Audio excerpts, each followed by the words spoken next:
Para quem olha preço, o ano de 2025 foi um fracasso. Você olha o gráfico do Bitcoin, parece que o Bitcoin morreu, tá andando ali lateralizado.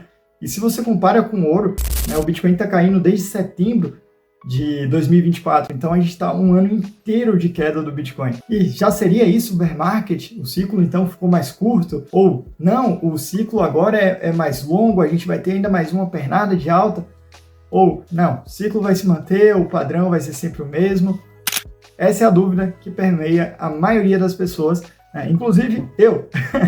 Mas minha tese é que a gente está vivendo uma mudança de fase no ciclo do Bitcoin.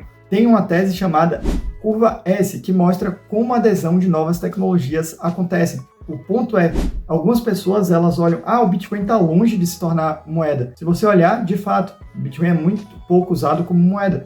Cerca de 0,4% da população mundial, 1% se você for otimista. Então é uma fase muito iniciante no uso como moeda, mas já 7% tem exposição indireta através de fundos, ou um fundo que compra fundo, empresas que compram Bitcoin de forma indireta.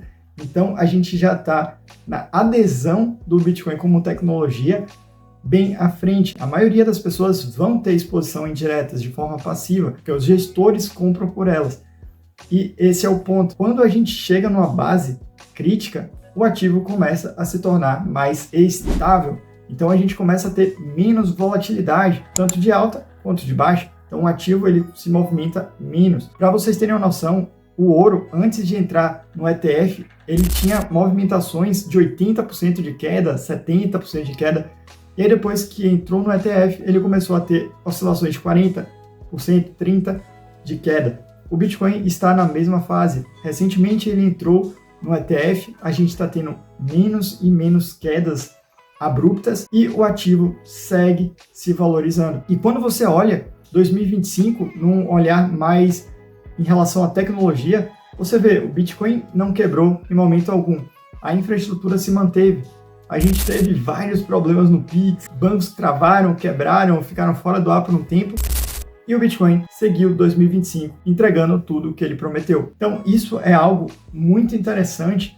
A gente vê que está tendo aumento institucional, mais empresas usando, mais ferramentas, mais soluções em camadas, né? Então a Liquid trazendo várias soluções, federações sendo criadas, protocolo EVM, né, que faz tudo aquilo que a Ethereum faz, tudo mais dentro da rede do Bitcoin, né, que são os Rootstock Assets RSK. Então a gente está cada vez tendo mais e mais funções para o Bitcoin e o Bitcoin aguentando, o hash rate subindo.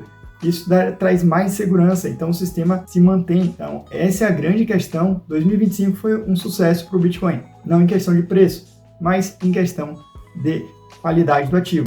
E se também a gente não tiver mais queda, se o Bitcoin de fato se provar como reserva de valor, sendo 80 mil ali o fundo dessa correção, o Bitcoin vai sim se comprovar nessa maturidade. Então 2026 é um ano para a gente monitorar de perto o comportamento do Bitcoin. Se ele vai de fato continuar caindo e aí a gente vai ter um ciclo igual, né, o que a gente teve sempre, né, cair aí até o final do ano e tal, ou a gente ter um ciclo longo, uma alta e depois correção drástica, assim, violenta, ou ciclos mais curtos e tendo menos oscilações, menos volatilidade. Que essa é o que eu espero. É isso que eu acredito que o Bitcoin está passando nessa fase de amadurecimento e quando fizer maioridade, 18 anos, a gente vai poder saber, será que o Bitcoin de fato se tornou um adulto ou é que nem os Estados Unidos, que é só depois dos 21 para se tornar adulto? Então, vamos esperar, vamos acompanhar.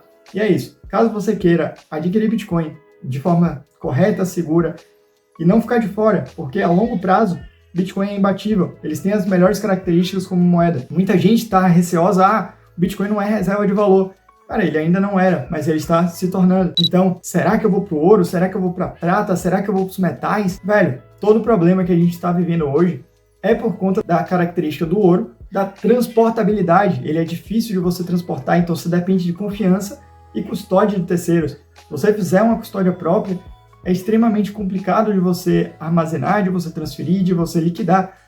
Então, o Bitcoin, ele surgiu para resolver esse problema do ouro, de você depender de confiança de terceiros para fazer uma transação para o Japão, para a China, para os Estados Unidos. seja para onde for.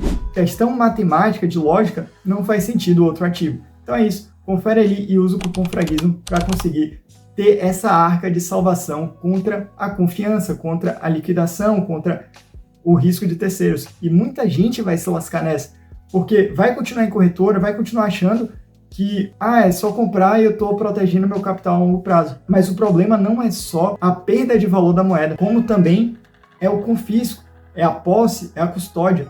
Se você confia em terceiros, o que impede esse terceiro de trair a tua confiança? O Bitcoin resolveu esse problema. A maioria das pessoas vão continuar se expondo a ETFs, a bancos, a corretoras, mas tudo bem, isso é um primeiro passo. Se você já deu esse primeiro passo, aprenda a dar o segundo, que é tornar o seu capital imune à censura, a confisco, a bloqueios.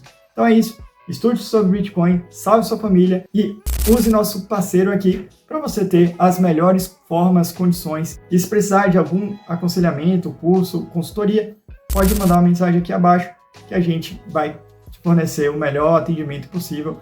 Então é isso, vida, propriedade, liberdade e muitos sites no teu bolso.